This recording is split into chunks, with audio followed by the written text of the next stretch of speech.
नमस्कार मित्रांनो, बिग बॉसच्या घरात काय नवीन होईल ते काही सांगता येणार नाही. आता विशाल व रुचितामध्ये झाली आहे तू तू मे मे. चला तर बघू नक्की काय झालं आहे घरात. रुचिता आपल्याला रडताना दिसत आहे. बहुतेक ती विशालवर जे टास्कमध्ये झालं त्यावर नाराज आहे.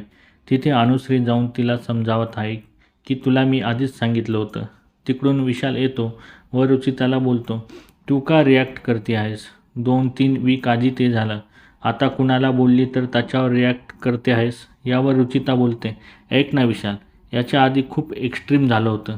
तेव्हा तू माझ्यासाठी उभा नाही राहिलास. तुला जर गेमचे डायनामिक चेंज करण्यासाठी हे करायचं असेल तर प्लीज मला माफ कर. विशाल बोलतो, एक मिनिट रुचिता, तुझ्या मनात हे ढोसून घे की मी तुला इथे गोदीमध्ये नाही घेऊन आलो की तुझ्या प्रत्येक गोष्टीत स्टँड घेणार. विशालच्या कोणत्या गोष्टीवर रुचिता नाराज झाली आहे? का रुचिता फक्त ड्रामा क्रिएट करत आहे? हे नक्की कमेंट बॉक्समध्ये सांगा आणि अशाच नवीन अपडेटसाठी आमच्या चॅनलला लाईक, शेअर आणि सबस्क्राईब करायला विसरू नका. तोपर्यंत धन्यवाद मित्रांनो.